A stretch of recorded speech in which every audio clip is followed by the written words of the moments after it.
Okay, today we're going to be talking about early Native American women, both somewhat in the context of roles and structure pre-European arrival, as well as perception of Native American women as the Europeans arrive. And in part, um, it has difficulty when we're talking about some of the limitations of women's history with resources and actual documents from that time period. Having documentation of Native American women pre European arrival is virtually non existent. And part of that, there's two things for that. One has to do with that a lot of the tribes did not use writing. So you're looking at a they call it prehistory. The word is misleading because you obviously still have history. Cultures and people still has history whether or not they have writing. But in terms for historians, you don't have those written documentations to help you out. So you're forced to use artifacts, knowledge about other societies that are similar, data, science with figuring out like the carbon data of the dating of the bones that they discover, things like that. And we rely a lot on artifacts. We're actually going to start with hunting and gathering societies and then look at the migration into the Americas and women's roles in the early period with that. And all of that period, you don't have writing to say like, oh, hey, look, we found a diary of someone's. And so we get an idea of what this woman was thinking or how she felt or what her life was like from her own perspective. You do get written documentation when the Europeans show up, and that has a whole host of different perspectives because they had different purposes in what they were trying to portray. And we are going to look at some images that are in your first chapter of your book that and talk about kind of what they were trying to portray, what they were showing. Some are going to be more based on observation.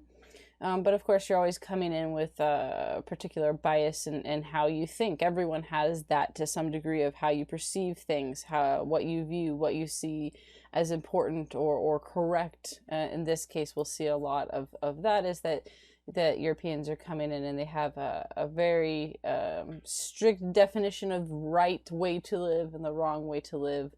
And so that perception gets applied to their observations of Native Americans and Native American women, and especially the roles that Europeans believed and viewed women should have. We're going to see on top of that. So just keep that in mind as that we kind of are looking at what do we know, what do we know from documents written by Europeans about what they observed about people's lives and how they lived, their interactions. What do we know about how hunting and gathering societies lived and how could that be applied to understanding of certain traditions?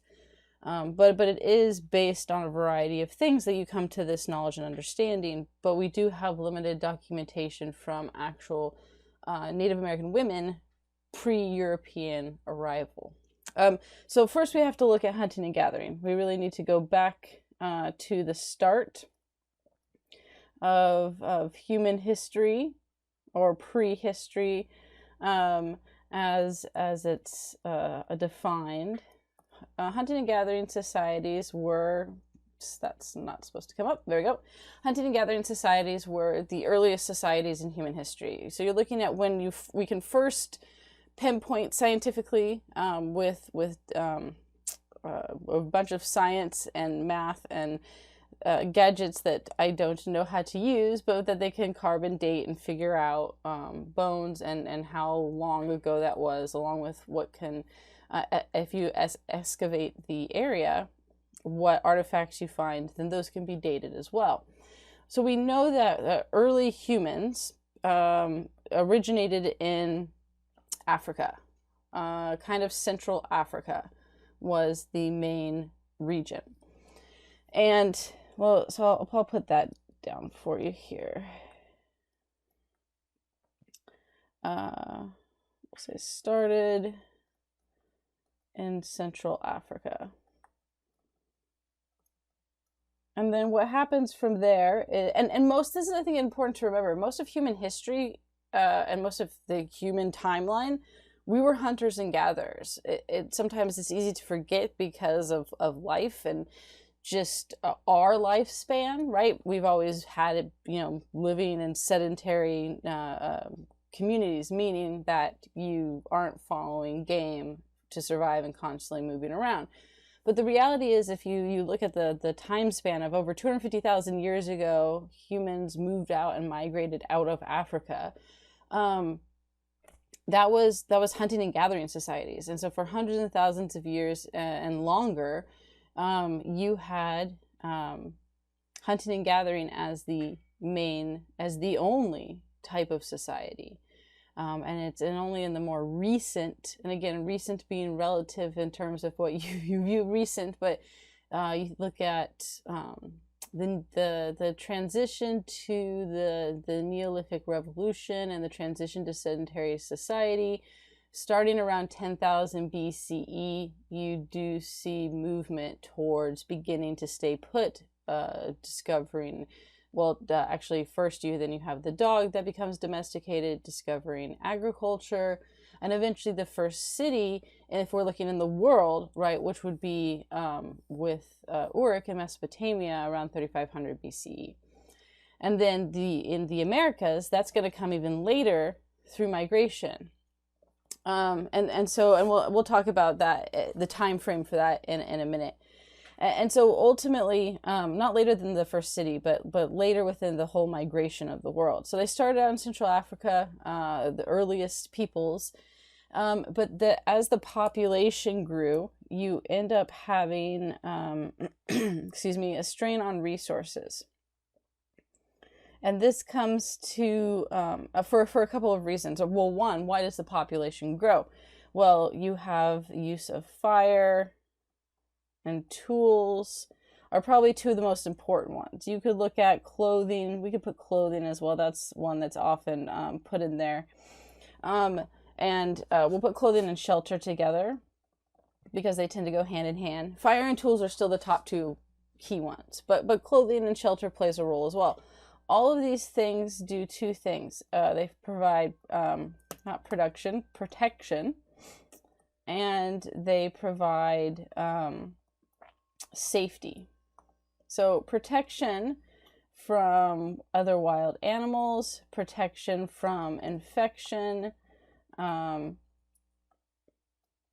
writing weird here. Sorry about that. Let me get that going correctly. There we go. Okay, so you have protection from disease, and that would be like, for example, being able to use the fire to cook meat. And being able to do that leads to less diseases from eating food. You also can consume more calories when you cook the food, and it eliminates other diseases and problems that can lead to higher death rates. Tools lets for more effective hunting, as well as protection as well. So you have the protection and safety component from where people aren't just being able to die off at a higher rate. And then on top of that, you have with the tools and with the fire a way to hunt and consume more effectively. This is going to lead to an increase in population. And then so the problem that this creates from these is going to be a need for resources. And once you have a larger population, then you have a larger need for resources, and that comes down to two key components: water and food. You have to have those two resources to survive. You can always make clothes and find shelter and make tools and fire wherever, but wherever you currently are living, there needs to be the proper resources for the population size. And this meant that because it's hunting and gathering societies, that they cannot sustain in the area, and they go looking for larger water sources and eventually spreading throughout the world. So hunting and gathering societies and understanding them are important just because it was so much a part of the history of people, but also because women's roles in hunting and gathering societies were very different than what kind of transforms later on. So in most early hunting and gathering societies, we'll call it characteristics.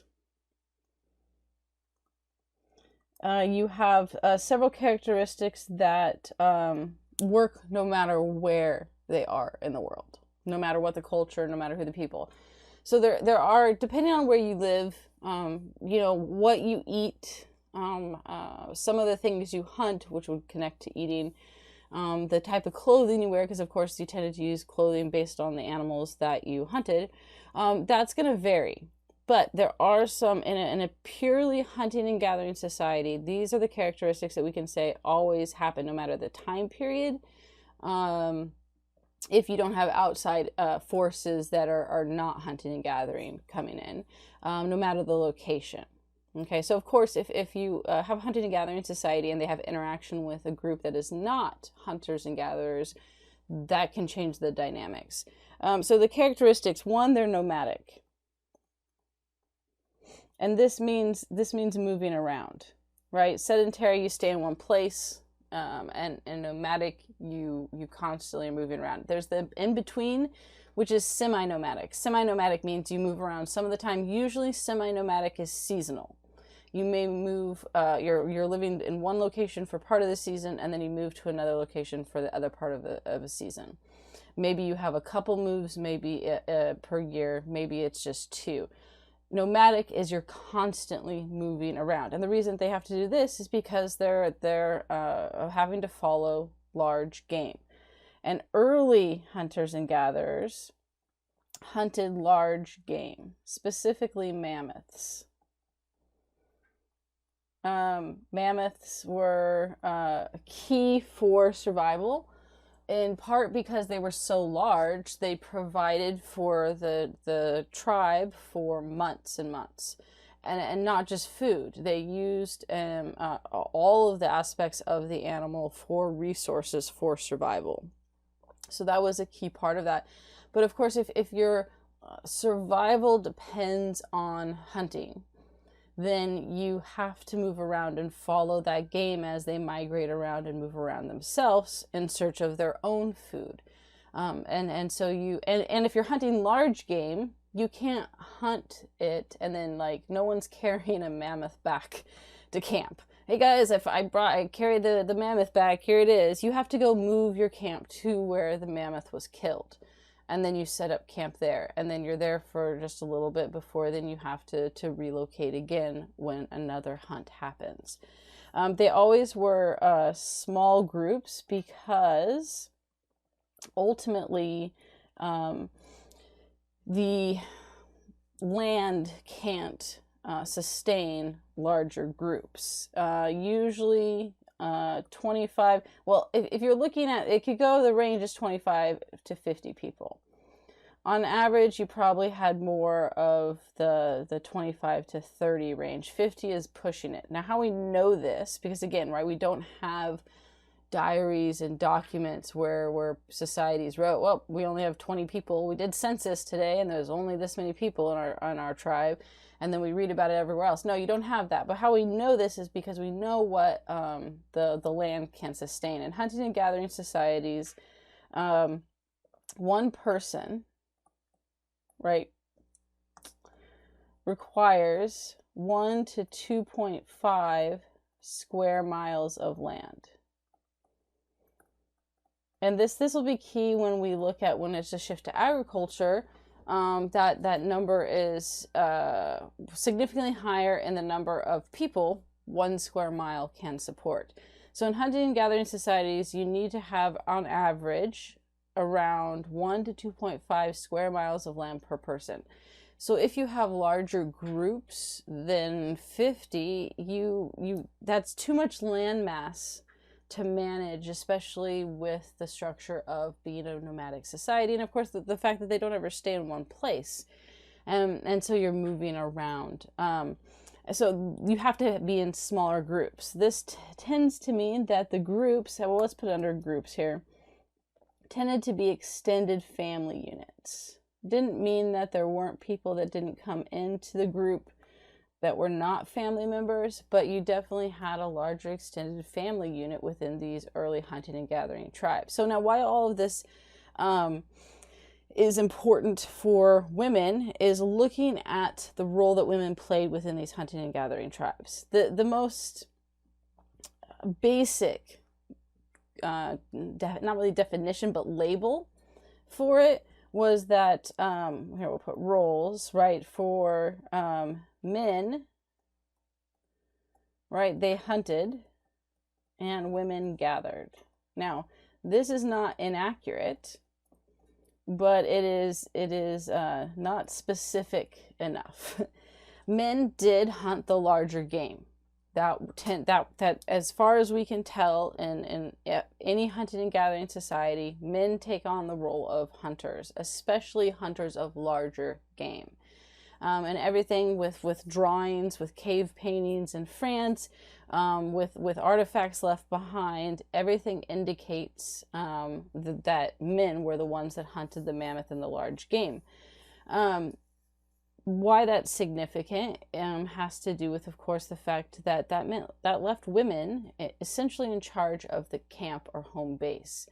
And that's nothing new. I mean, so you're looking at from the beginning of human history, women were in charge of the domestic sphere. But it was much more elaborate what their role was than simply, well, go gather stuff, right? The men will go hunt and you gather some things and then it will be good.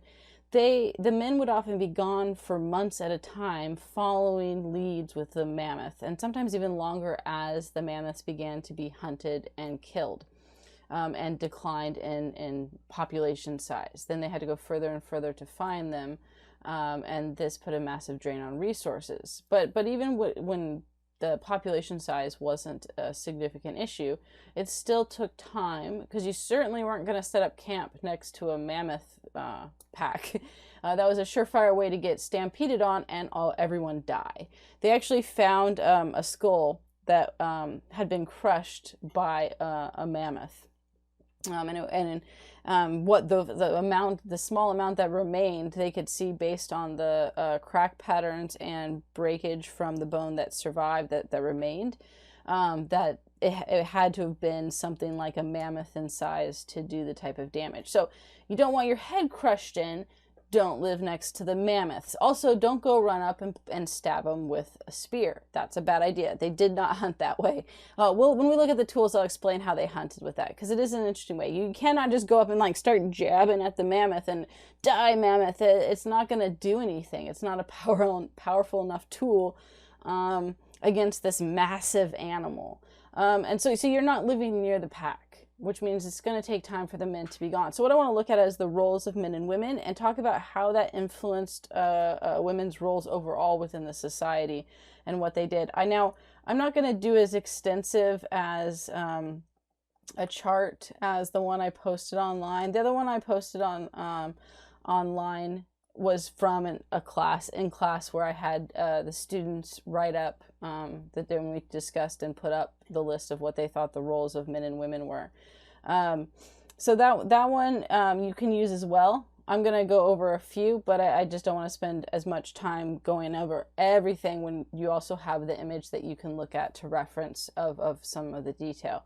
So right off the bat, right, we already established that men hunted and women gathered. Let's go with the men first. We'll talk about their list, and there's a reason I'm doing the men first, because you'll see when we write their list, and then we'll write the list for women. Besides hunting, they were responsible for making tools and or weapons. Now, there is a misconception a lot of times when I'm bringing up this list of, okay, what were the roles? Well, men had to prepare for battle or fight or build weapons or train. That's not hunting and gathering society so much in the earlier period. As the human population grows, and by the time we get to the Americas, we'll have a different, not complexity, but composition of people and population size that is going to create more warfare. But that's going to have to do with agriculture ultimately in part as well. You have a massive world and you have people, but the population is relatively low. Warfare did happen, but was uncommon. They have found evidence of murder with skulls. It's interesting, right? That's what prehistory is super interesting, because like you think you know, and then you discover more information, and it kind of changes your understanding of that time period from that. And I remember that there used to be this kind of conception that like there was no warfare ever with hunter and gatherers, and that's, well, seems slightly unrealistic. They did the same with the Mayans, by the way. So the Mayan civilization in Mesoamerica, when they first discovered it, they have writing, but the hieroglyphs look like pictures. They just, which that's what hieroglyphs and pictographs are pictures, but they looked like art.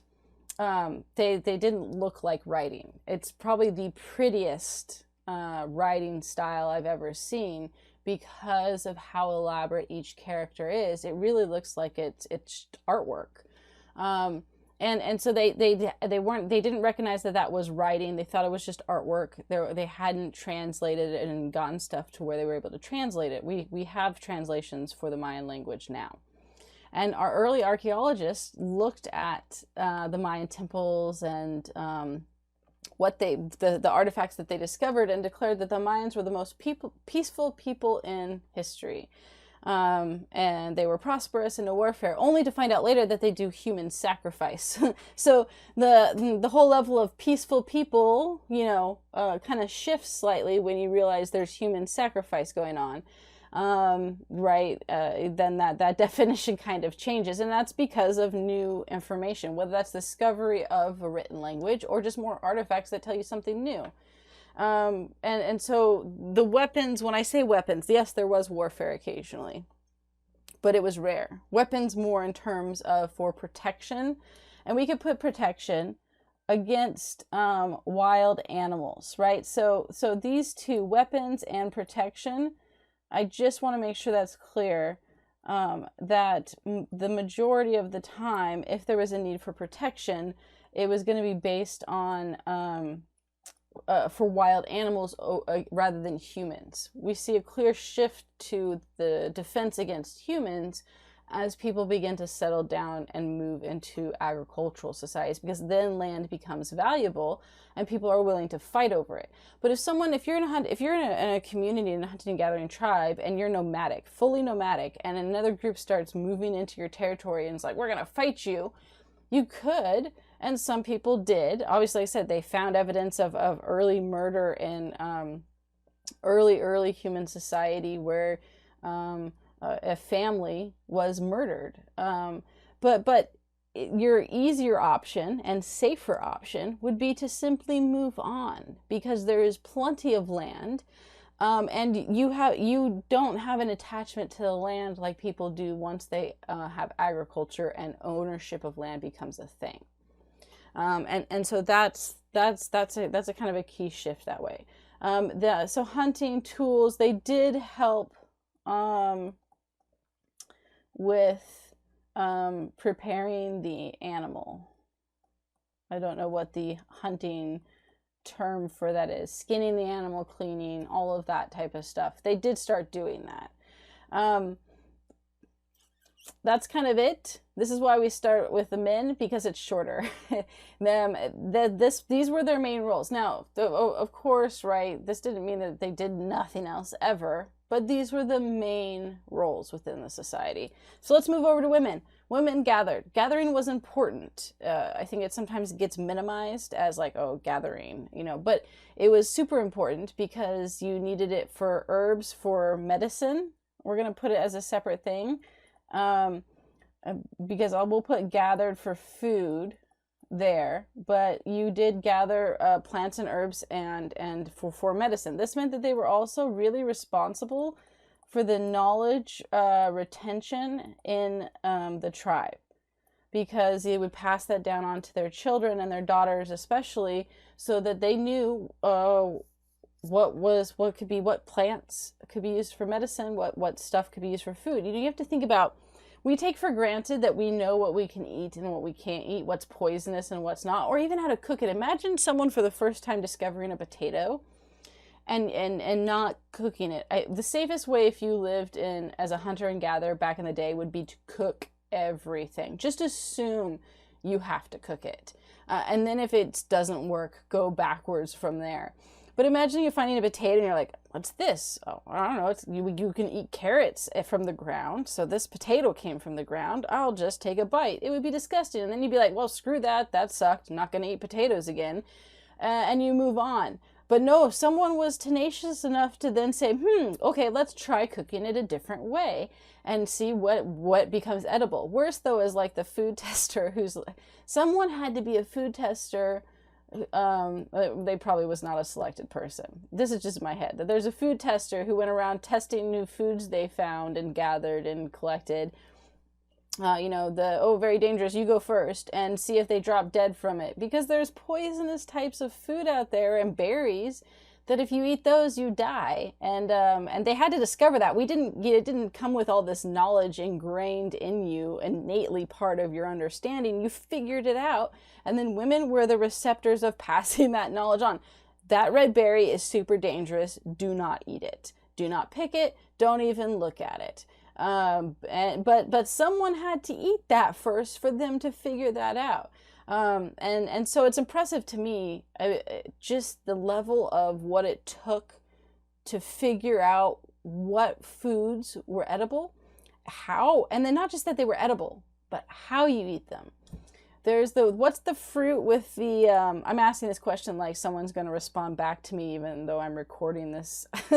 But there's the fruit that, it's not passion fruit. I forget what fruit it is, but it's really prickly on the outside. I guess there's a prickly pear that might be like that too. But there's another one I'm thinking of, and it's like, it looks like the most uninviting, unedible thing possible. It kind of reminds me of those things that drop off from the tree. And that are all spiky, but in this one, it's a fruit inside. How did they come up with, I know, let's cut this, or a coconut, even a more simplistic version of that. A coconut, how do they go, let's cut this open? And then I look at a coconut and go, that still doesn't look edible. And yet they figured out that these things, so you had to figure out, what you could eat and how you could eat it. Like, do you have to boil it? Do you cook it? Can you eat it raw? What is safe? What is not? And with medicine, it's the same thing. What herbs and plants and items can be used to help heal? So those were really essential roles that women were almost fully responsible for. So I think it puts into context that gathering, even though we're going to continue with this list and it's much longer, gathering was in itself a super essential role. Hunting was essential for food, specifically meat and all of the things it provided for the survival. Because it wasn't just meat. It was clothing, it was shelter, it was weapons. They used the bones, they used the fat, they used the sinew to make essentially a thread. Bones were made into tools and weapons, needles, knives, things like that. The fur was made for clothing and shelter. You could make it to use the fat for, it could render into soap, which they had a rudimentary type of that. Every part of the animal was harvested and used because it was so essential for their survival. And they weren't easy to hunt, and it wasn't easy to come by. But gathering likewise had a very complex aspect of all the different ways that it was essential for survival as well. Besides that, right, then women were responsible for cooking. They were responsible for, we'll just write children, but that would be not only bearing the children, but also watching them and making sure they don't die. They were usually responsible for the elderly as well, because the elderly men weren't going to go out and hunt. And so the women were responsible for both elderly men and women, as well as the children, the cooking, the fire, because this is the other thing that people overlook, because we have it easy if you think about it, right? I want to cook something. one, I didn't have to hunt or gather the food. And even if I'm going into my garden, that's way easier than finding wild things, right? They aren't planting anything yet. There's no agriculture. So there's no going and, just going outside to your garden and picking stuff. You have to go hunt down these types of items. And then when I want to cook, I turn on my oven, right? I don't have to go collect, because the fire requires several things. You have to collect the wood, right? You have to start the fire. And there's no lighter or matches yet. So, and I have tried, it is super hard to start a fire without matches or a lighter. It requires certain types of wood. It has to have a certain dryness to it. It requires a lot of time and patience. So a lot of times there was also maintaining the fire, because it was easier to just keep a perpetual fire going. Besides the fact that fire provided protection from wild animals at night, it was easier just to have the fire going all the time than to have to start a fire from scratch. They had to do it. It's not like that wasn't ever the case, but if you could keep it going, and that actually was a common thing through colonial society. We'll see when we talk about early colonial women in the next lecture. The fire was kind of always a thing. You might let it get down to embers in the morning, but then you quickly put in new wood to get it started again, because you used it for everything. Fire is essential for cooking, for cleaning, for sometimes later drinking, safe water, doing laundry.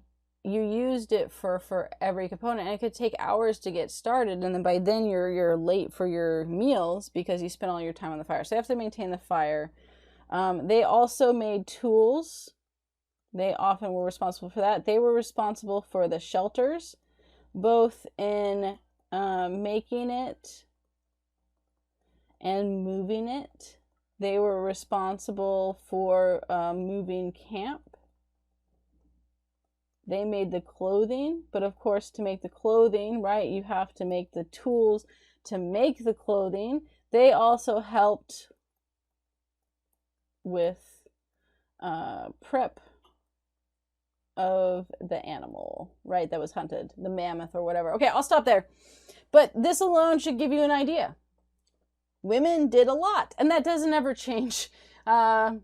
It's still a thing, and it's going to be a thing we see throughout our entire time looking at women in U.S. history, is that women's roles, they do a ton, and it's kind of just been that way from this early period, is that you have a lot of roles to do, and we're responsible for a lot. One of the things that's going to change, though, is women's status. Now, here's why this is important and why we looked at it, besides just to say, and women did a ton. This shaped women's status in society, and I talked about this in the introduction, but I do want to look at it again. I think we're on C. Just know my numbering outline system here, I try to keep it following the right order, but don't expect that to be accurate all the time. I definitely have skipped numbers and letters, or just got on and restarted the lettering system at some point randomly. So I apologize with that, but that way don't expect it to always be, I try to look back so I can keep it consistent, but it's not always going to be. Okay, so with that, let's look at we'll just say status in that. And here I mentioned, and in the previous one, that your value, your status in society, right, is based on your value. And I talked about this already, so I'll just rehash it really quick. And this can be applied to any time period, any place, any culture, any place in history. Anyone's status is directly in that society, is directly related to whatever the value in that society is. For hunting and gathering, it's production. and why it's production. And it's going to be production for a long time. But what type of production is going to change? It's production for survival. Hunting and gathering is hard. I always think it's interesting when you see movies or descriptions that make it into some like idyllic lifestyle. It's not. It's hard because they were constantly having to produce to survive. You can't be like, I just want to have a lazy week. I think I'm just going to take a vacation and hang out. You don't get that luxury. They don't have large surplus of stuff, and we have massive surplus of stuff. We have too much stuff. Sedentary life allows you to have surplus.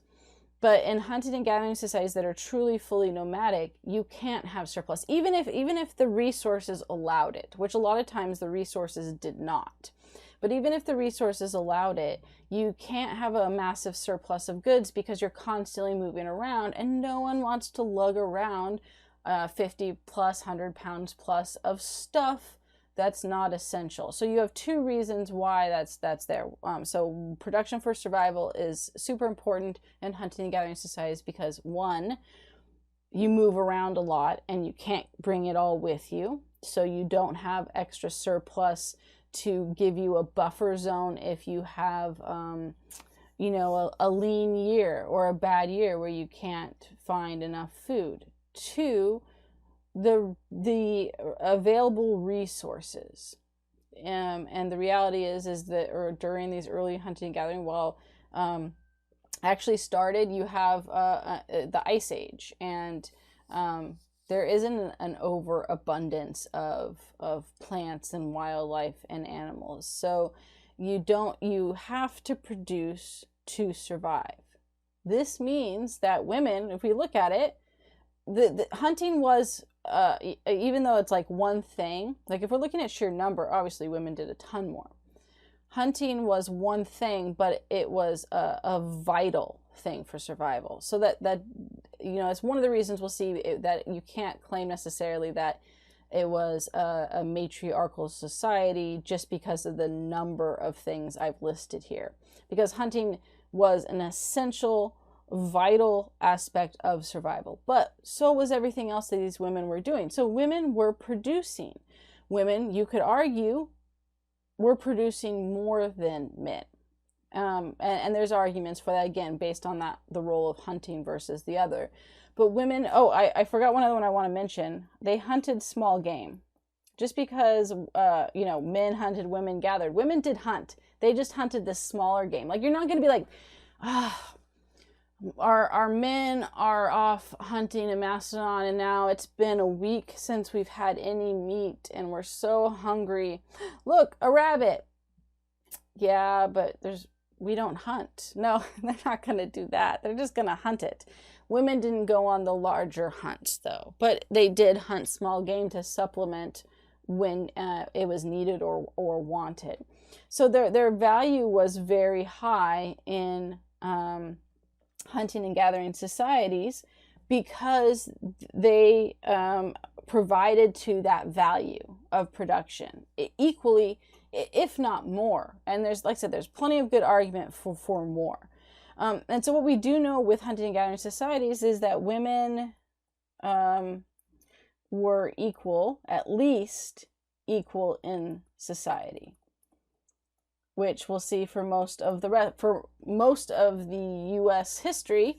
That's not going to be the case. Now we're going to look at what's going to be unique with Native American tribes. Some of them is that women are going to retain this status, whereas most of the rest of the world does not. It will change when the Europeans show up, and not every tribe did women retain this status, and we'll talk about that in just a minute. But women were equal in society. And they were equal in society because of the value that they provided, which was equal or more to what men did.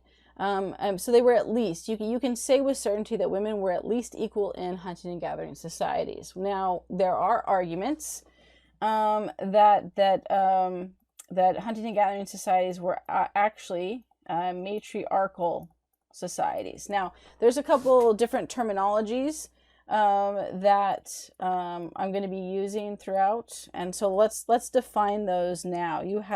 There's two, patriarchal. Let's do patriarchal first. All right, and then you have patrilineal. I'll write them all, and then I will we'll describe them. And then you have matriarchal and matrilineal. You also can have patrilocal, but we'll stick with the two. Patriarchal, it comes from actually this word here, which is pater in Latin, which means father in Latin. Likewise, mater, if you guessed it, is mother. All right, so patriarchal is male-controlled society. Patrilineal gets you to the lineal word, and that it's the male line or lineage. And that's used for determining wealth, status, stuff like that. So then with here, it's female control.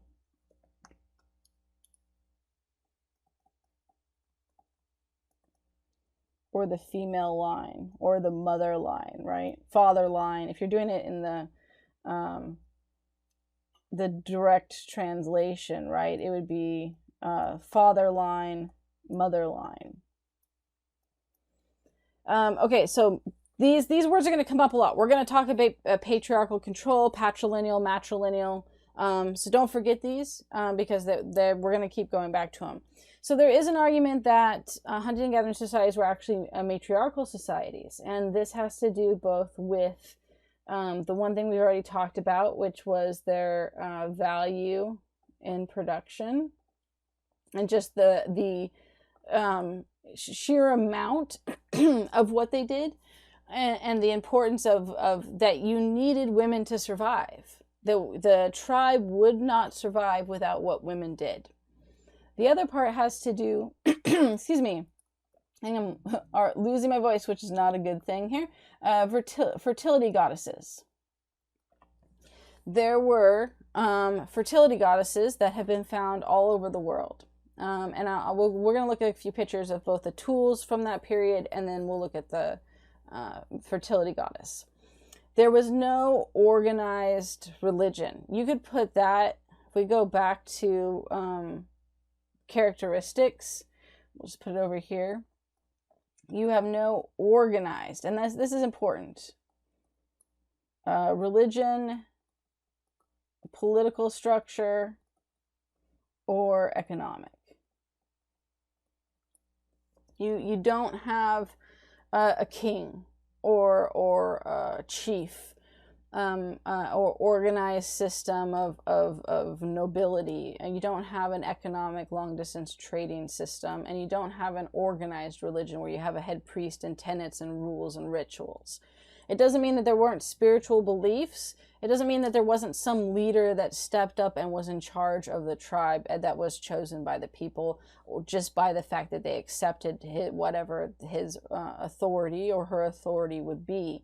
But that you don't have that organized system, and you don't have an organized economic system because there's no long distance trade, because people don't have surplus. Organized economic systems require surplus.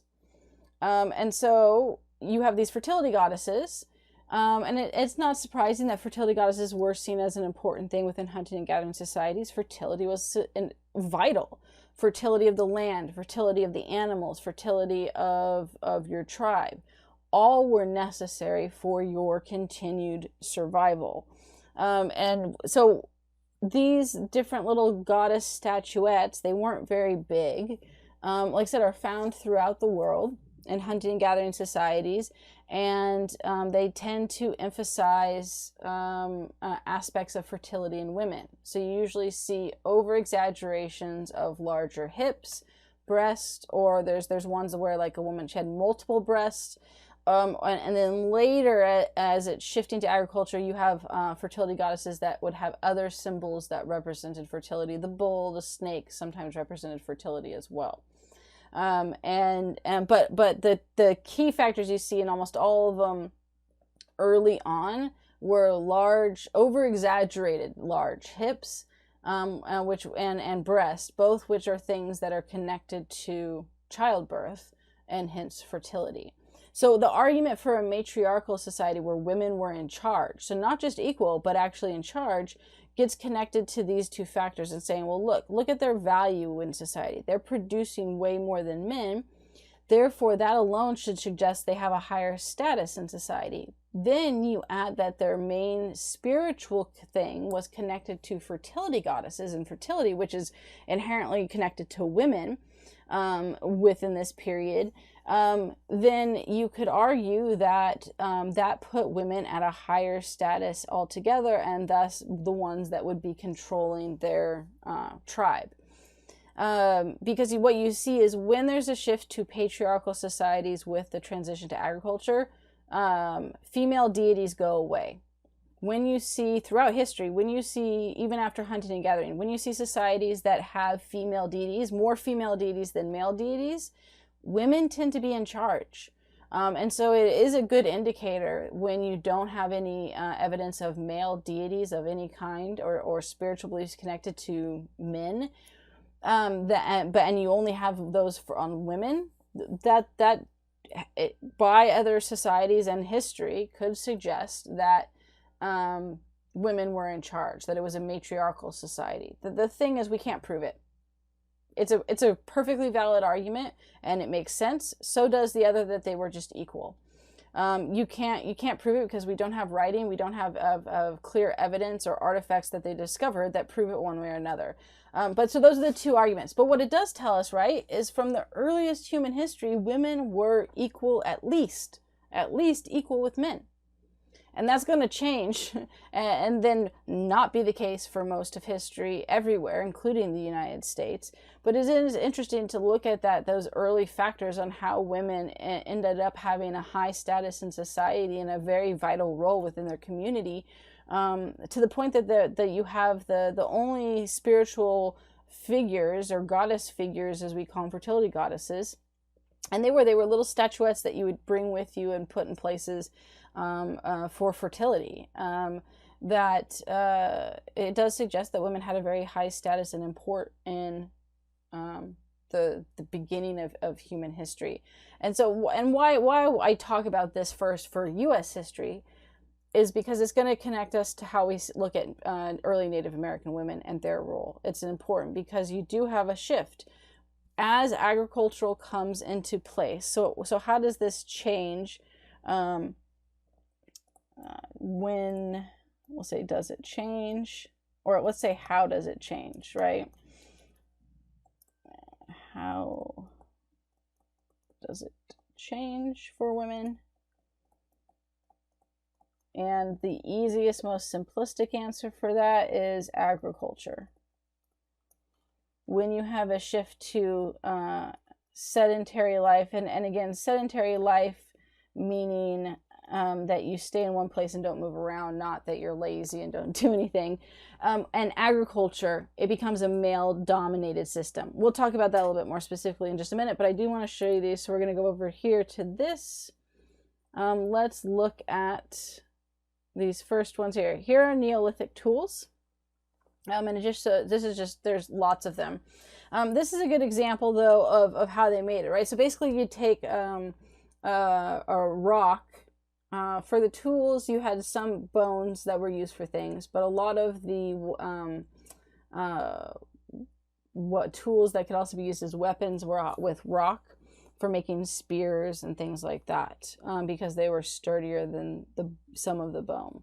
It was easier to work with in some cases too. So you can see you know, one of the things is to look at is like, okay, how do you know it's not just scraps? And it's amazing to me what archaeologists can find and be like, oh, look, this is evidence of tool making. And you're like, it looks like a rock. Well, one of the ways that you can determine if it's just a naturally forming rock or something that a person actually crafted is with these marks. Because you take one rock and you hold it, and then you take another rock and you hit it against the sides here like this. And what it does is it creates these little chips that you work on creating not only ideally a point, but the whole edges become sharp. And these can become very sharp. It's a knife, it's an arrowhead, it's a spearhead. Right, obviously here you just have the rocks that then were used as a mace to hit with. But this is kind of how they made the tools with the rocks. Here you can see these indentations. This would be from wear. And so that you would slowly, or with making a hole in bone here, or stone, and you slowly would spin. Actually, you could even do it with a stick. But stone would work as well, and repetitiveness of that motion creates that. So these were super time consuming, and women were a huge part of making these. Men made these too. Tools were probably something that both men and women equally made, because they were so vital for your success. And they were very time consuming because you had relatively few options on how to make them. Like, you wanted to make this indentation so you could wrap sinew around it. You would take sinew and then you would go move it back and forth, and the friction eventually, you know, made a divot into the bone or stone. So then you had that style. Likewise, same thing with the hole, or even chipping away to make an arrowhead or tool. It took a lot of time, and so it required both men and women to participate. Now, this tool is just interesting. This is with hunting the mammoth. Again, this was mostly a men's job, but it's an interesting tool, especially because it shows you how universal hunting and gathering societies were. This tool has been found across the world. Like, they used it in the ancient Near East. They used it in Australia, and they used it in the Americas. The Maidu people in Roseville used to do first, I forget what the title was. They used to have classes for young kids, and I made my oldest, when he was little, go to it, because I'm like, oh, that sounds interesting, I want to attend. So you go, and then I'll figure out what you did. And one of the things they had them do was make their own of these, and it's a spear thrower, and there's different names for it, the atlil, throwing stick, other things that way. And so it has this little kind of hook and then goes down, and there's different styles to it, but that's the basic structure, right? This is the spear. I guess it's labeled up above, but that's the spear. And then you have the actual tool, the spear thrower, or the atlil, right here. And you put the spear into that, and you hold it with your hand and your finger, just your finger, really, 1 to 2 fingers goes over the spear. And then you actually throw with your wrist. You throw with your body, but you use the motion of your wrist and flicking it so that you release the spear, but hold on to the tool. What's crazy about this is if you just throw the spear, you know, you can get some traction on just throwing a spear, but it's not going to be as deadly of a weapon, and you're certainly not going to bring down mammoths with it. The tool allows the spear to go up to 60 miles an hour at times. So it puts so much more force on that throw, and not with exerting extra energy. In fact, you exert less when you throw this. I mean, so it's amazing just that tool and that development. And so this way they would work in groups and pick, the men would pick a mammoth that they were going to target. And then everyone, usually you were on high ground, and you would all throw your spears all at that mammoth to weaken it enough so you could go down and finish the kill without being trampled on. And then ideally, when you're attacking the single mammoth that you chose, the other ones in the pack would flee. This one then in a weakened state wouldn't be able to do so. So really impressive that, to me, not only that they developed this, but that it was used around the world, which also shows how with migration that you had this connection of culture and understanding as people move from place to place. This is the woman at Wildendorf. This is one of the earliest fertility goddesses that we have.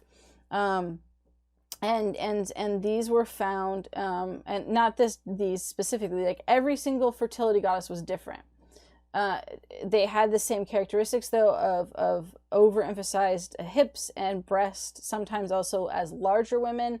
Those characteristics were there. So while how they looked are all different, they're really easy, if you see, to know that it's a fertility goddess. I used to joke when I was in school and we were doing it with art history, and this came up, and I joked that I was like, how do you know that it's not just some kid that was carving this and then, you know, handed it to his friend and was like, look, it's your mom.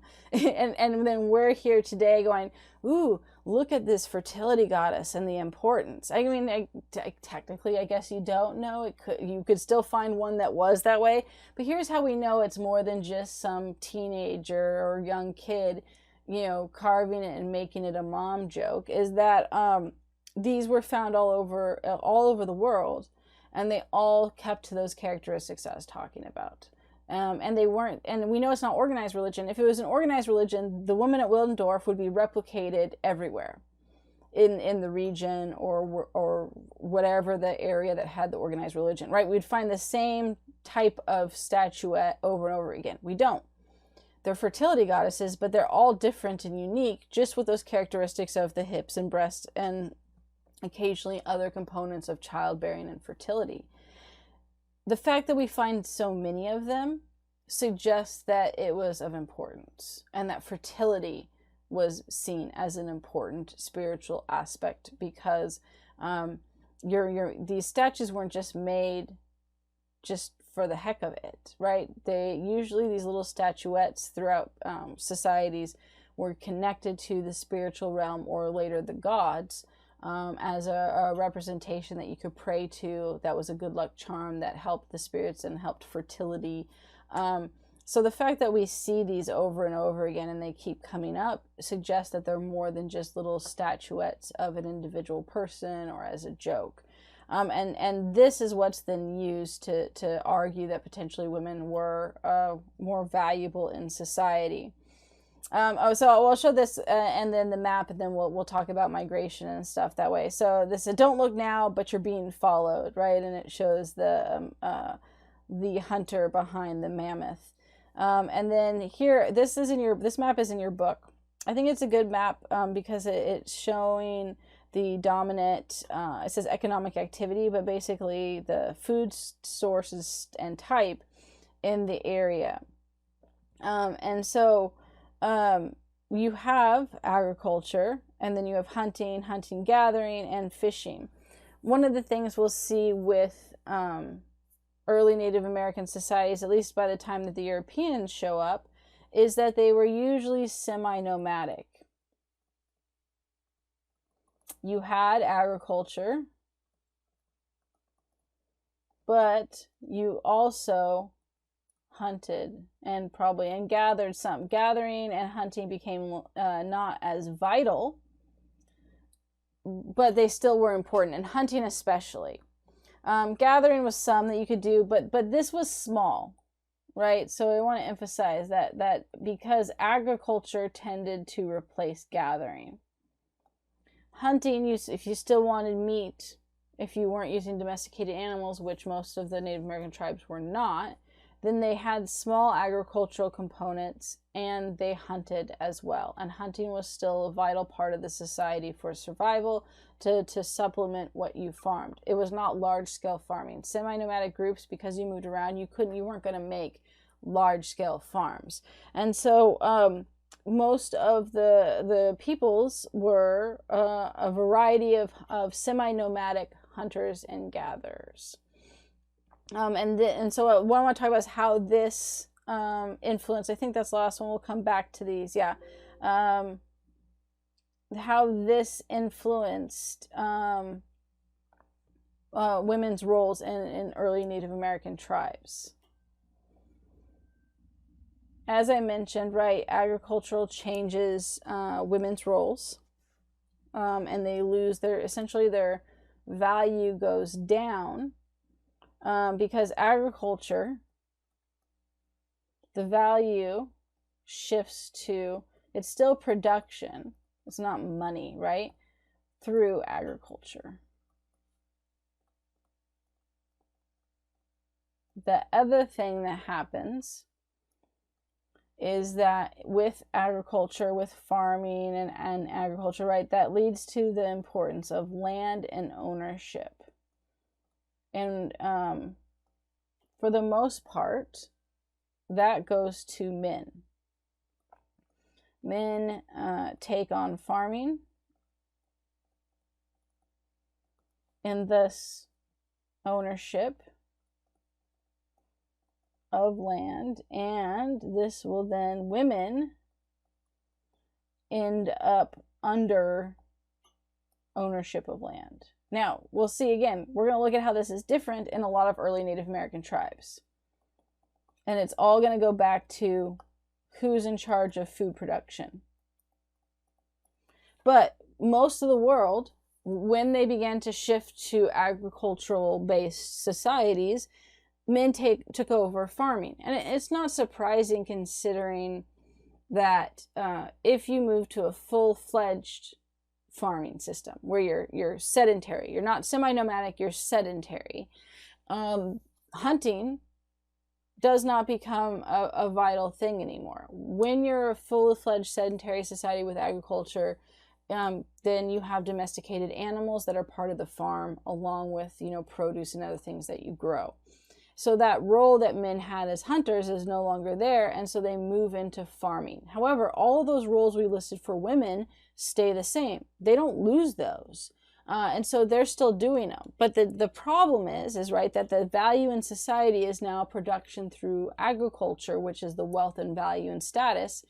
And so women's status declines significantly because they're not doing the farming. More importantly, what we see in a lot of different societies around the world with this shift is that you get laws, actual laws and structures in place that, because men are doing the farming, they're the ones that own the land, and that's where your wealth comes. And then women end up getting kind of tacked underneath that, and that idea, whether that's more literal type of ownership or just figuratively, it impacts the legal system, the function of women, and their roles in society as a whole.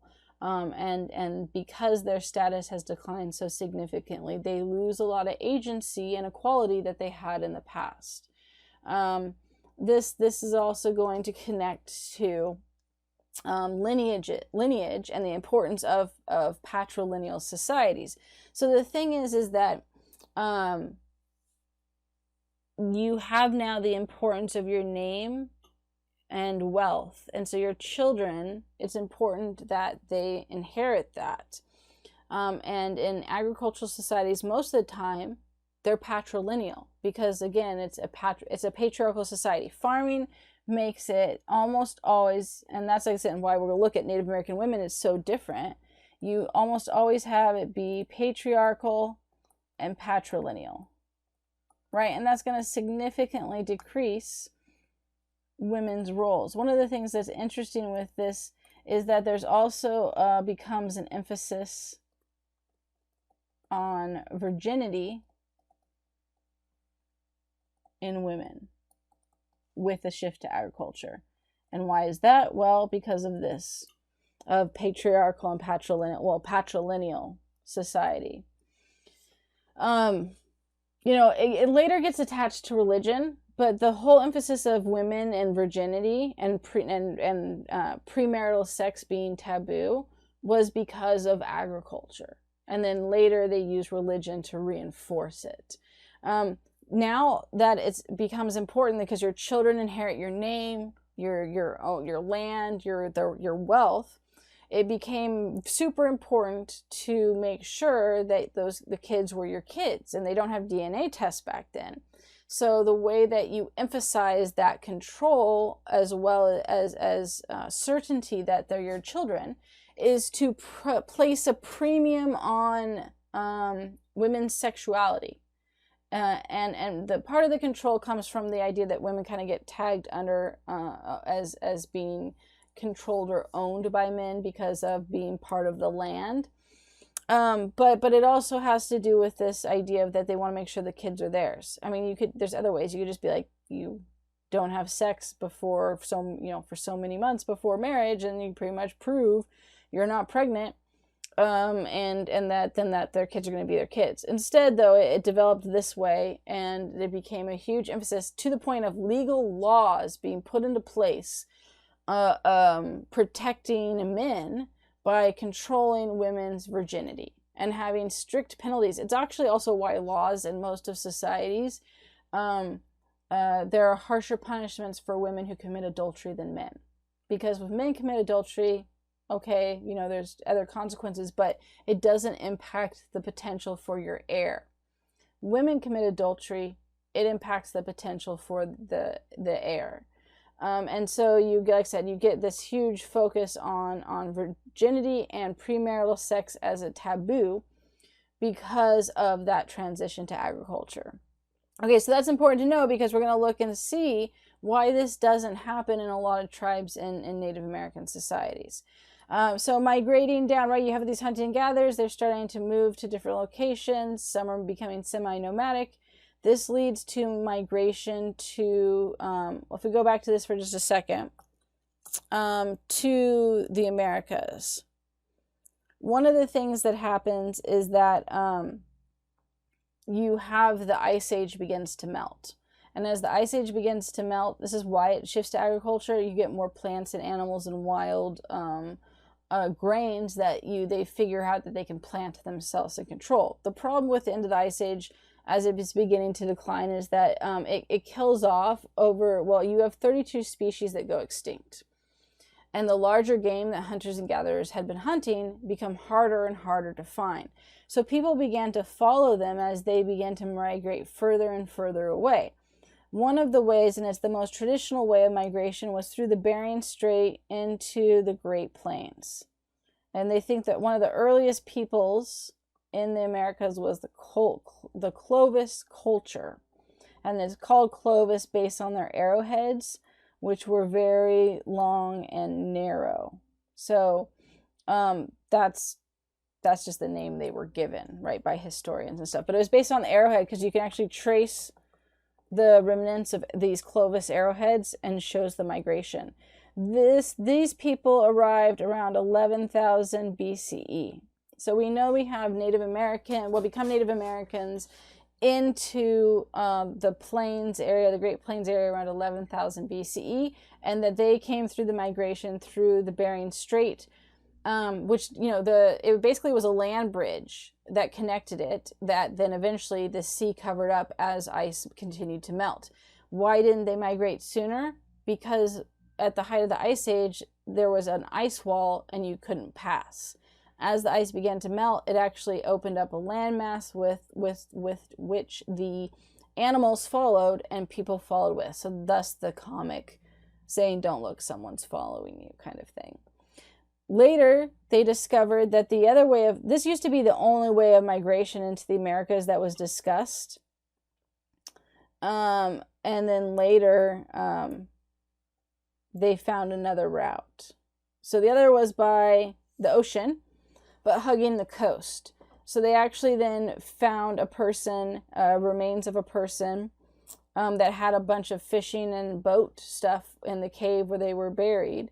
And they did DNA testing on them and discovered, and this was in Chile, and what they discovered is that this person, the dating, puts them around 13,000 BCE, right? Which is earlier than 11,000 BCE, because it's going BCE, before Common Era, is counting down to 0. We're in CE, which is Common Era, which then counts up.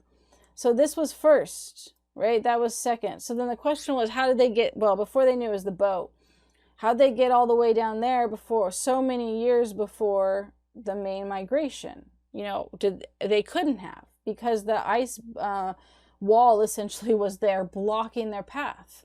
Well, they realized with the tools and other things that he had, that they had these were not open ocean sea crafts, but that they had boats, small boats, that you could hug the coast, and you just went in and stayed inland at night. And then during the day, you traveled by boat and then went back in. Well, you can travel faster that way, and it allowed them to bypass the ice wall. And so these are the two main ways we know of migration into the Americas. And from there, the Clovis culture, they end up spreading out into all the different parts of what becomes the United States. And then as they separate and have basically some groups have isolation from others, that's how you get all the different Native American tribes. And so with traditional roles for women, one of the things that's interesting is, and you can see there's agriculture here, right? And I mentioned that when we first looked at the map, is that a lot of Native American tribes that, especially the key being if they remained semi-nomadic, because there were groups that, all right, we're on to 2 now here. We'll put Native American tribes. There were groups before the Europeans arrived that were sedentary and had Cahokia, the Anasazi. They had large towns and cities, and they farmed and they didn't move. The issue was that those rose and fell before the Europeans even got there. So what the Europeans saw were the largely semi-nomadic groups, and that still was the majority of the region. So what we know, right, they were semi-nomadic most of the time, and again, generalizing here to a degree, you had agriculture, but it was supplemented with hunting. So it wasn't one or the other. And this is going to play a role in, we're going to break down and look at sexuality and kinship, women in trade and tribal leaders. And then we're going to look at how the Europeans viewed them and stuff. Is that agriculture and hunting, women maintained or took over, we'll say took over because they didn't start out, took over agriculture and food production. So this is super important. Where most of the world, men took over agriculture, and that's why women's status went down. In a lot of Native American societies that were semi-nomadic, women took over the food production because men held on to hunting. And, you know, if in the transition to agriculture and sedentary life, hunting was still a vital role for survival, men probably would have held on to it there as well. But in other parts where you shifted from semi-nomadic to fully sedentary, hunting goes away. But a lot of these tribes were not fully sedentary. And so that's the key. We know this because in the early tribes, with the Anasazi, Cahokia, you look at, they were fully sedentary and they relied on agriculture for survival. Those were patriarchal societies. Women's status went down there. They were not as valued. And so it doesn't matter who the peoples are when it's connected to who's holding on to food production. And here women held on to part of that food production, which was vital for their survival. So their status remained higher. And this is going to influence every kind of aspect of Native American women before the Europeans come in. So the first one we want to look at is sexuality and kinship.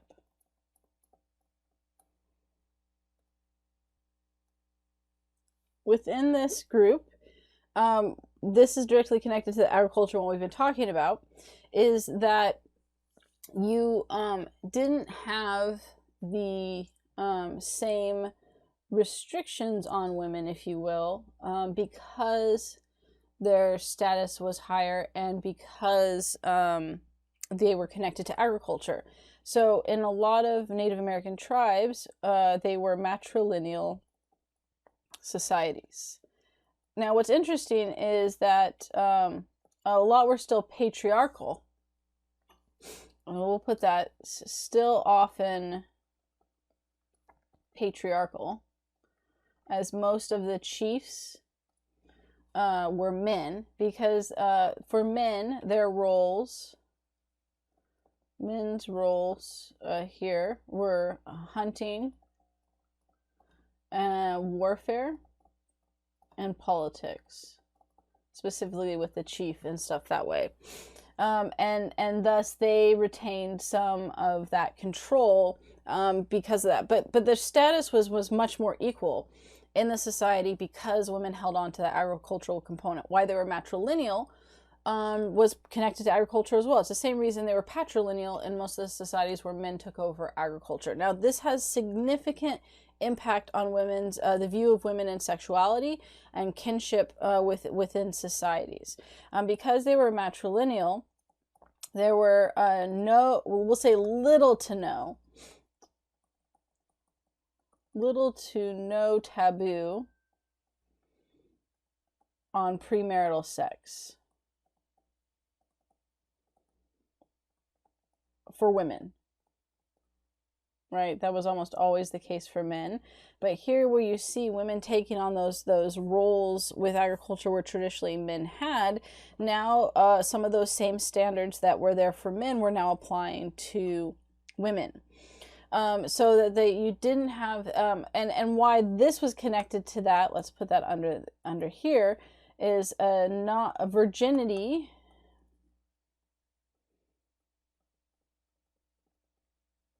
Not something that was focused on.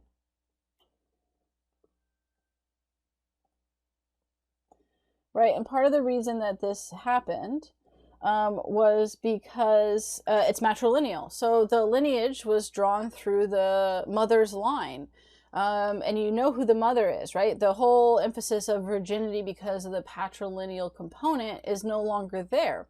So the whole taboo of premarital sex and virginity is no longer there for women because, there's no question of who the mother is when she's pregnant and gives birth to the child. You know who the mother is, and that's what's important for the lineage line of that. The other thing that matrilineal societies do is that it tends, you tend to then be connected to your wife or the woman's family side of things within marriages and connections that way. So when you got married, the husband would often move in with the wife's family. And this is important because this gives women more power and control. It's not two, it's one over there. Gives women more power and control because they're with their family, right? With their mother, with their father. All of that is going to provide more control within the society. Divorce was, women could initiate divorce, and this was unique. Usually, in most societies, and we'll see with the Europeans as well, women were not allowed to initiate divorce unless it was like some crazy thing. Men could divorce their wives, but women really had almost very few options for divorcing their husbands. And you tended to not be able to keep the kids if your husband divorced you. So no taboo on premarital sex, no emphasis on a negative connotation of sex. And so then the idea of virginity wasn't really an issue. The fact that women could initiate divorce And it was pretty easy to get divorced. So in some tribes, and this wasn't everywhere, but in some tribes, the process of starting the divorce was that you removed your husband's stuff from your house, your family house, which again was generational. So you had your mother, your father, your grandparents there on the female side, which is important because it gave that power and support to that. You removed your husband's stuff from the house and left it outside. And then when he came back, oh crap, my wife's going to divorce me. And then there was a ritual and process of trying to change her mind and win her back. You also had less violence on women. Whether this be through physical attacks or rape, it's not that it didn't happen, but the rates were very low, and this is connected to the matrilineal component as well. So being patrilineal or matrilineal is very important, because it provides having that kinship connection for the women provides a layers of protection that you otherwise wouldn't have. In some tribes, you actually had there was an emphasis on women's sexuality and fertility. So this is more selective, whereas the ones we just talked about with matrilineal was more widespread. You do have some tribes like the Pueblos, where there was women's sexuality and fertility were celebrated. They actually had what were essentially festivals and holidays celebrating it. And if you have festivals and holidays celebrating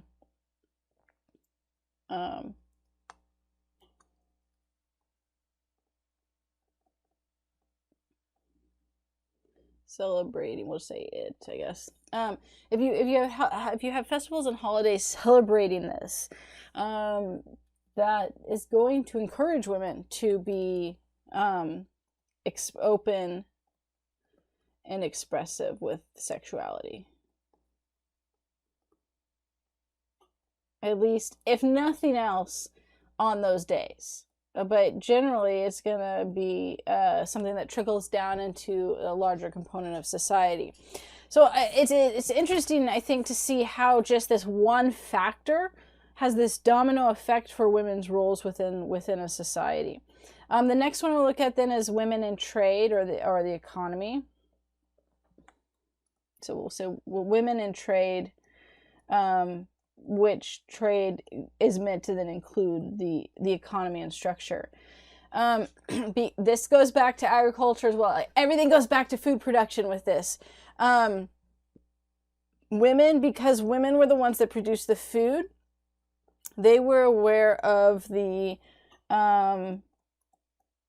resources of the tribe. So food production, right, led to, we'll say, knowledge of resources. And because they had a knowledge of resources, they were consulted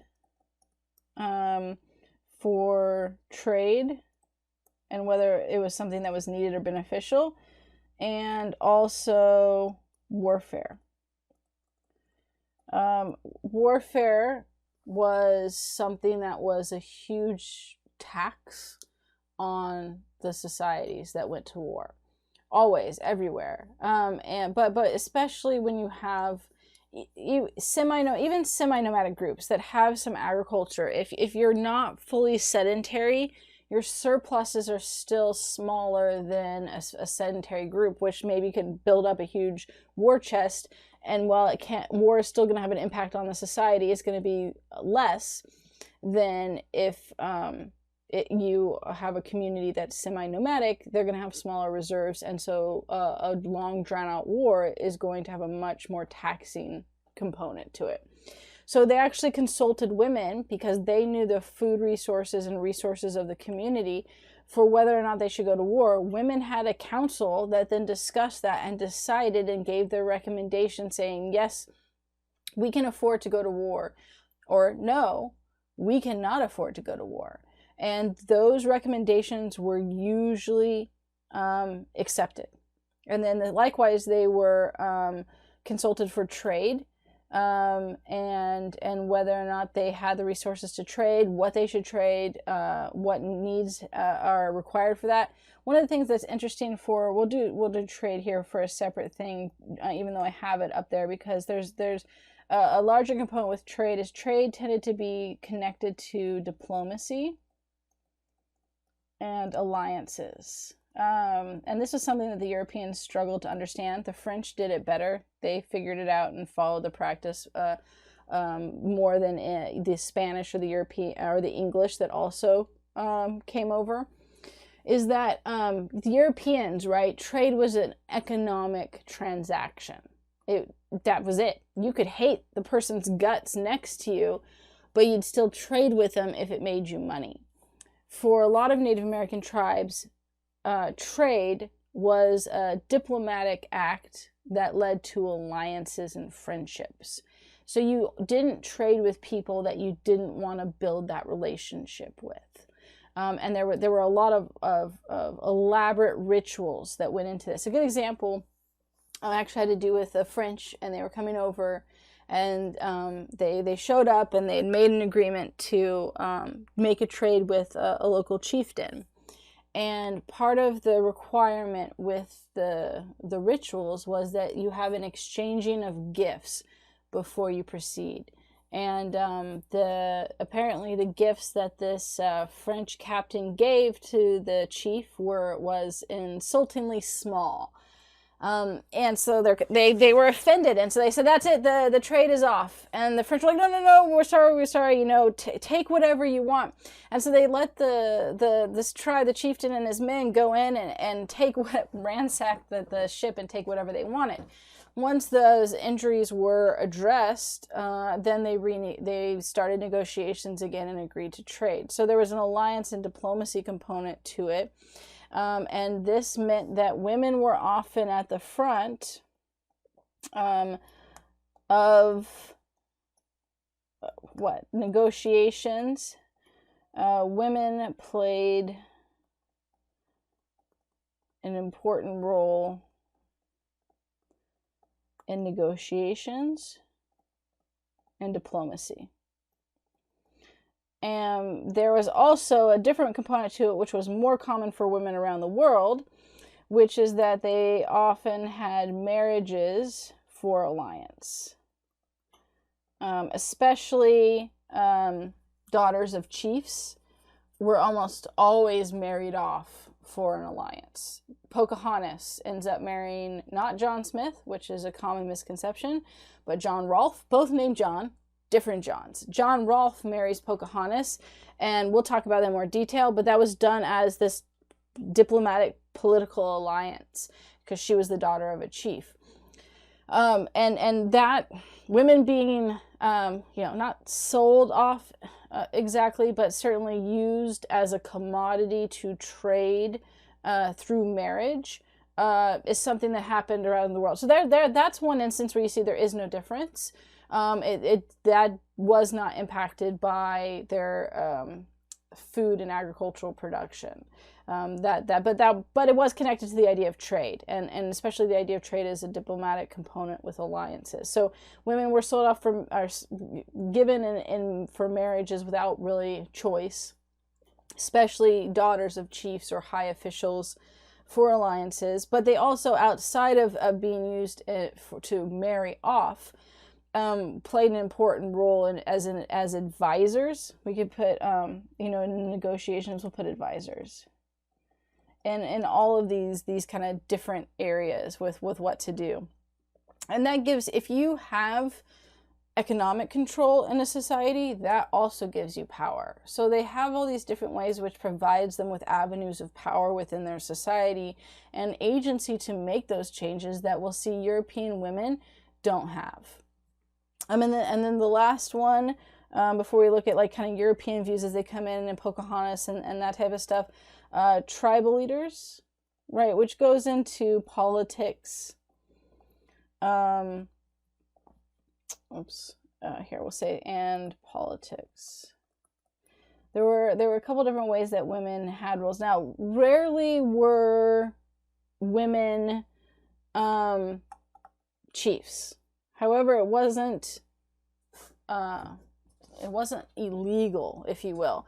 We'll say there were rare examples of female chiefs.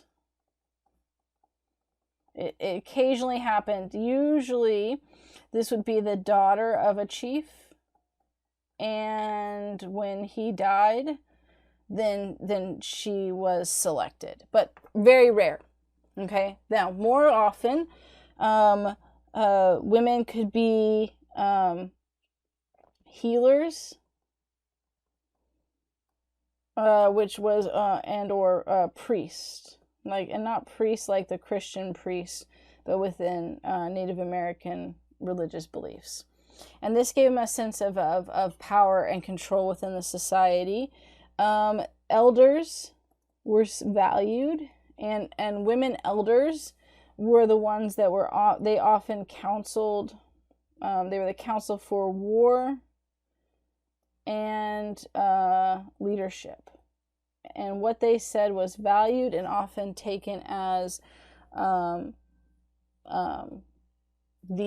best choice. Again, because they had control of the food production, they knew the resources, they knew internal trade, alliances, things like that. And so you actually had women who met in council and advised the chief about tribal going-ons, right? What was the status of the tribe? What was the wealth of the tribe? Where was the tribe in this alliance? Women were the ones that were mostly looked to for this process.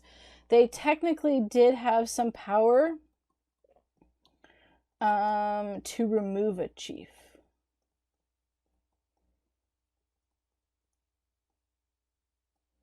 But that varied more from place to place. What's interesting with this is that the more warlike a society, the less power women had. So, right, we talked about this equality and the role of food production. But we do see in tribes which were more warlike, that had a stronger emphasis as the value in society on war and soldiers, women's status tended to go down. And where you see what I've listed and talked about tended to be where it was there, because that was one of the men's roles. Warfare was important, but it wasn't the central focus. But there were tribes that their main characteristic and culture and values and structure was warfare. And in those cases, women had a much lesser involved role and tended to be more reflective of European status. Not necessarily in their roles, because you still have sexual division of labor. For Native Americans, a lot of Native Americans, agriculture and food production was a female job, because women were the ones that had taken that role from the very beginning. And we'll see the sexual division of labor for Europeans was that agriculture was a male job. And this is where then you're going to have butting of heads and misunderstandings because of that difference in understanding of what was a male job versus a female job in structure. So that's pre-European arrival. So the last thing that I want to look at is Europeans and Native Americans, and specifically early arrival and how they viewed them. Okay, so when you have the French, the Spanish come first, and then it's going to be the French and then the English, and they all have different structures of colonization. They don't follow the same rule. The Spanish had the conquistadors, which were very much warlike, and they weren't planning on staying. Consequently, the structure of the conquistadors encouraged them to be more brutal towards Native Americans because of what their end goal was, which was to acclimate wealth and then go back to Spain and hopefully move up in status in society. They were usually single men, wives. They didn't usually have wives, and if they did, they didn't come over because they weren't planning on staying. The French were, you could almost say, semi-nomadic. They were traders. They dealt in fish and furs.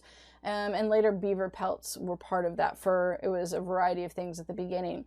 And so they would come for seasonal trading and then go back to France for part of the year. Later, settlements do become larger and more sedentary and permanent, but that was the early colonization. And then you have the English, and you have two groups, and we'll look at both of these. The early colonial period with the Church of England, Anglicans that were coming for wealth, and then you have the Puritans who came not for religious freedom for other people, but for their own religious freedom. They wanted to do what they wanted to do, and they didn't want anyone telling them they couldn't do it. But they were very, very anti anyone else's religious freedom. So somewhat ironic in that sense, in that no one lets us practice our religion. We need to find a place where we can call home and practice our own religion and not be bothered. And then they get there and like, but you cannot practice your religion. Right? It's like the complete disconnect there is crazy. So we'll look more at those as later, but what I want to look at specifically here is perceptions, portrayal of Native Americans. How did they see them? And some of the changes that took place. And Pocahontas is probably going to be that central figure we look at in a minute, but you have a couple different ways. So one is the old, long-standing one is as savages and we'll say uncivilized. Barbarians are uncivilized. They were often described in this way as uncivilized and as savages. Savages was the go-to word for that. And of course, that was simply applied based on the fact that they didn't follow European standards. They didn't dress like Europeans, and they didn't speak the European language, but also that because they were semi-nomadic. If they had large cities, but even that wasn't enough for the Aztecs, right? They had the Aztecs. Their main city had 250,000 people. It was larger than any city in Spain, and the conquistadors still saw them as uncivilized. So I mean, it really was that you weren't European. You're uncivilized and savage because you're not European. But the other things that did get tacked onto it were the idea of that they were semi-nomadic, that the way they dressed, the way their society meant that they were uncivilized. One of the areas that we see very clearly with that portrayal of what European men, because it was mostly men coming over at first, really latched onto was that sexual division of labor. And they noticed it a lot, where there are tons of documents and stuff that comment on women working hard and men not working. They talked about how horrible is it the men make their women are like slaves, is what the Europeans wrote about Native American women when they observed them. Right, because for them, right, again, agriculture was a male job. And so what they observed was women doing the men's job while the men sat around. Because they weren't, because there was more socialization for men that was connected to politics and hunting and warfare. And you had more downtime in between these things.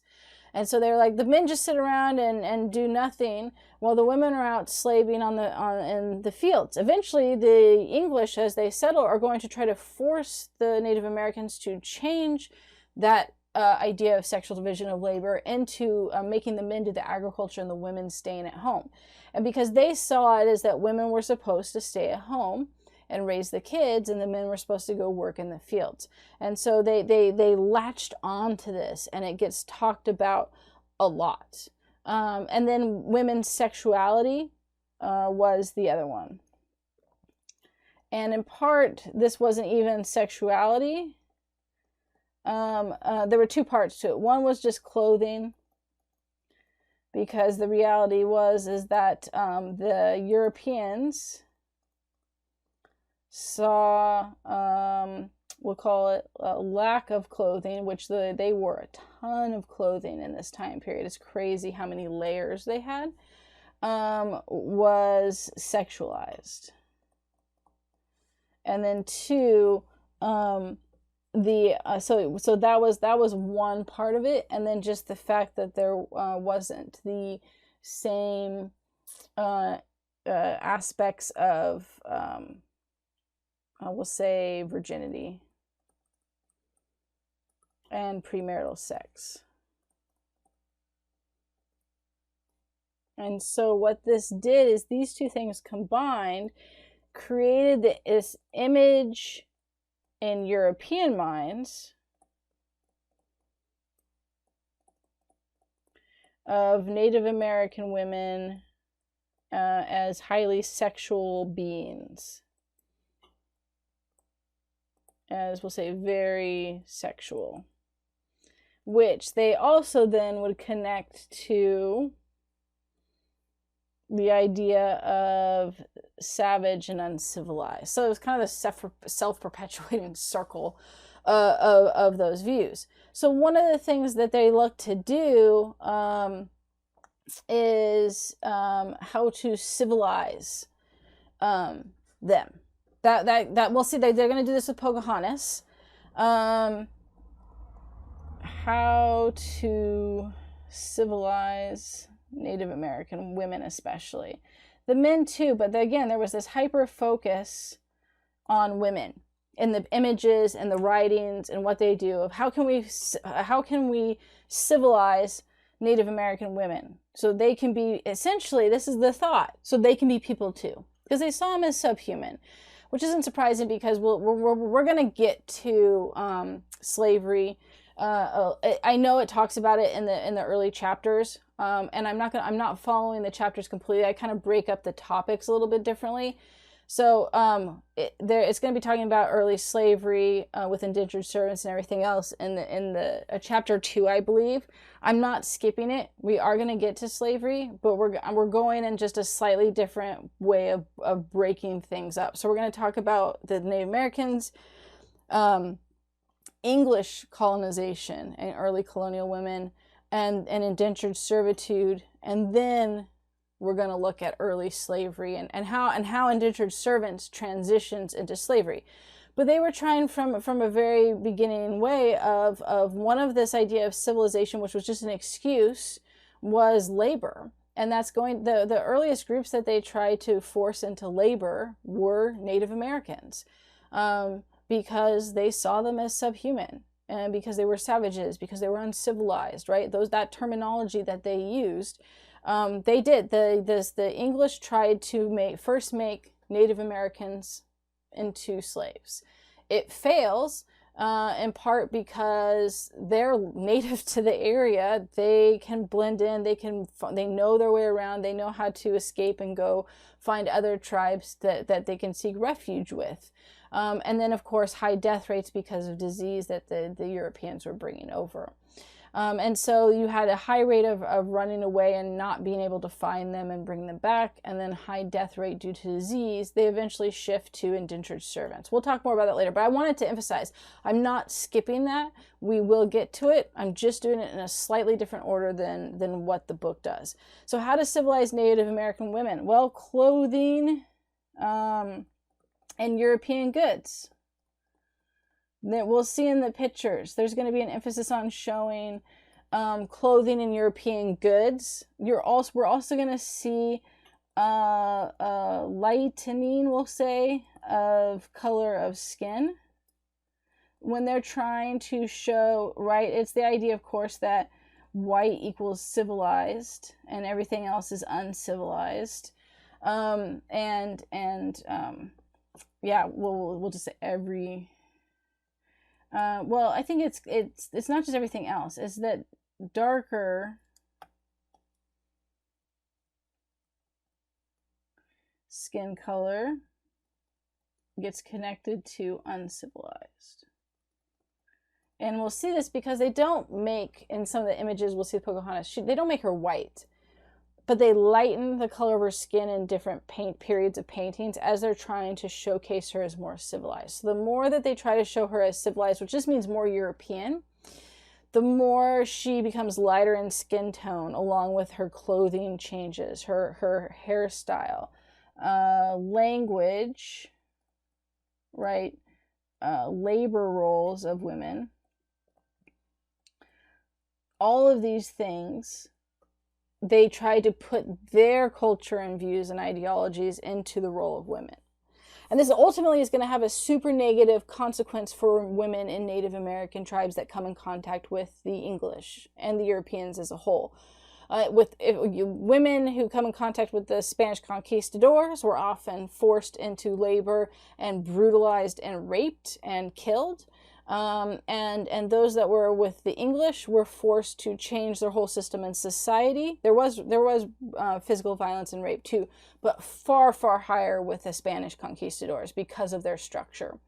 The English tend to focus on, we're just going to you can't do agriculture anymore. You have to dress this way. You have to speak English. You have to do this. They tried to make them into European, but of course that never works because they're not white.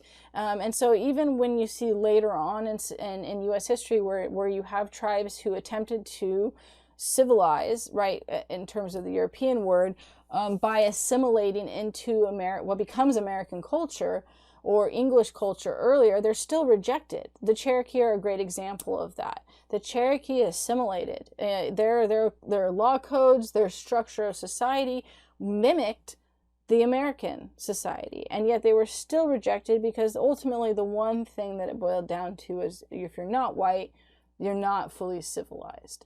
But whether I don't think that was always an external thing that the English thought about. I'm sure they didn't think about, let alone recognize, because they put a lot of emphasis and time and attention into trying to civilize. We can civilize. And they're going to hold up Pocahontas as the example of, see, we can civilize. And so, you have on one hand the perhaps more unconscious bias of the idea that only white equals civilized, and then your public actions, which are not that, they're still bad in trying to force their culture and practices and customs on another group of people. But they don't, it's more like you just see how they keep showcasing that in paintings and documents and things like that. So how to civilize Native American women. That became a huge focus, and they do so in paintings we're going to look at in just a second, and then how with Pocahontas. So actually, let's look at it right now. We'll look at the paintings and how women are portrayed in these different images. This one is, so this is showing Amerigo Vespucci, which is how we get the name. The misconception, right, is Christopher Columbus discovered America. He didn't. He kickstarted off this massive rush and domino effect of exploration, but he didn't actually ever land in the continent that became America. Amerigo Vespucci did, and we get the name America from Amerigo, his name. This is showing him and waking up America, right? And so you have several things going on. It's hard to see here. You can't see with the quality, but it is a human leg on the fire, right? So you have two Native Americans roasting a human leg on the fire, right? And that's connected to this idea of, again, savage and uncivilized. So he's coming into the savage and uncivilized world. She is supposed to represent at once America as well as Native American, right? She's kind of they're two separate entities, right? So he's fully clothed and in European style, and she's naked. And that was also to distinguish this idea of savagery in cases. When they wanted to portray them as less civilized or more Indian, essentially, pictures tend to show women naked. When they're trying to showcase women as being civilized, they show them fully clothed. The more European clothing they wear, the more emphasis on them being civilized that it is. And so it's this idea of, right, this civilized European coming over and waking up and introducing her to civilization, to European values, and then in the background you can see what the continent has as this kind of, you know, cannibalism apparently, that they're coming to change. But it's interesting using women. It's interesting. Women often are used to depict America throughout the history, and in part it's that idea of why. Well, we'll do it this way. Why a female figure, right? Well, because it's something in this case, right, to be controlled and conquered. And that's easier to showcase as with the depiction of a female over a male. The next one here shows Indians planting corn from great voyages. That's the title of the painting. So this one's interesting because here, this is where you have European style mixed with observation and structure of Native American women. And this is common. This is probably the most common way this happened. Where you get, right, this is a drawing from a European, so it's from their viewpoint, and they created, some of it is based on observation of it, but it's also mixing in European ideas and values as well. So one of the things, right, we see, it's women working, again, that is a huge fixation of theirs in agriculture. The dress is minimal, right? They have a skirt but no top. However, the face looks European. European facial characteristics, features, right? It definitely, they look European in the face. And then these nice rows. This is not, along with this tool. So we'll say planting technique. Oh, I'm running out of space. Planting technique. It's not going to let me keep going. Planting technique. Sorry. Said that like 3 times because I was trying to find a place to write. And tools are European. So right, you have the synthesis of those styles and showcasing. But it's interesting, right? They're showing women working because it was such a huge fascination for Europeans of Native American working in the farms. You have like one guy here, or 2, I guess, but it's women working the fields right next to them, and they're planting. But they're kind of using European techniques, and then you have these women who, at least from on the face and the hair, kind of look European in style more than anything else. And that was somewhat intentional, because you kind of have this mix of civilized and uncivilized, where they're kind of merging the two together. And again, whether always intentional or not, it was the thing that tended to happen. This one is here harvesting maple sugar or syrup in that sense, which again just shows women and food production.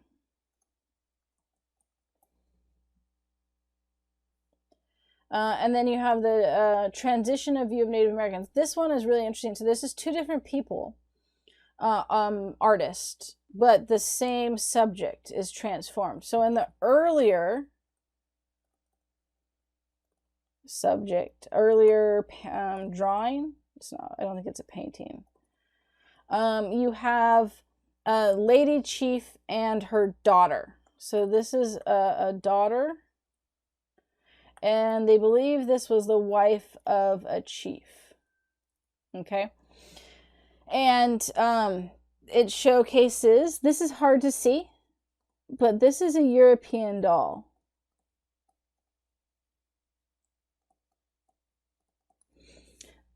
in a lot of the early paintings that we have of that Europeans did of Native Americans or drawings, they seemed interested in putting European goods or facial features or things into their hands. So in here, it's the European doll.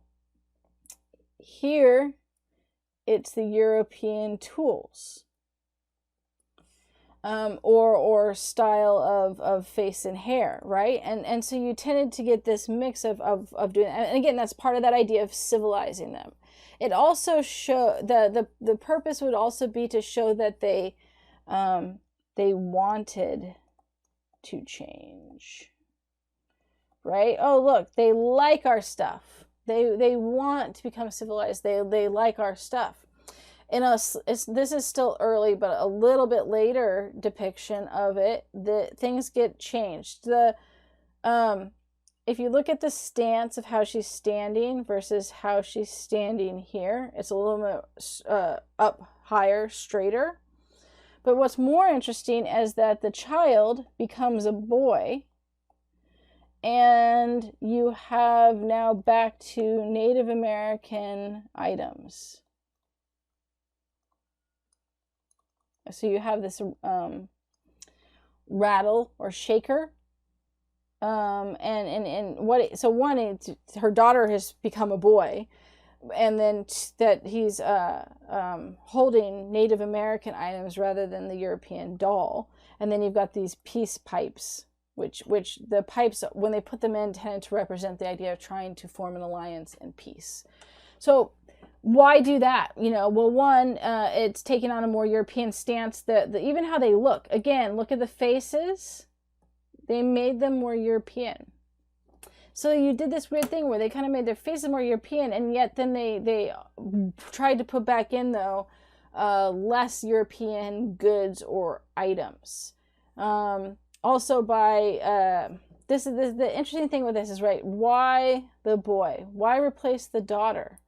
Because of the importance within Europe of men and boys and the higher status because of their value, instead of having emphasis on the daughter, you put an emphasis on a son, which they did time and time again in literature and art and everything.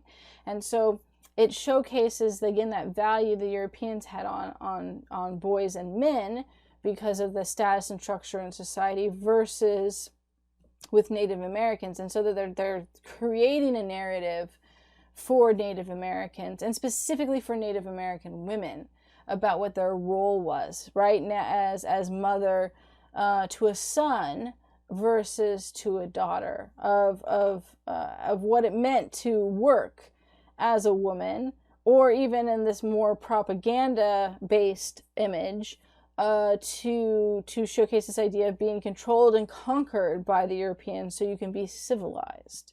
The most obvious cases of this are going to be with Pocahontas. I think we are running long, though. Let me see the time here. Discard. Yeah, I'm going to stop it there. With the next lecture, which will be coming out shortly on colonial women, we're going to start with Pocahontas, because it's already longer than I wanted it to be. And so we'll start with Pocahontas, and then we'll move into the English and English women in early colonial society.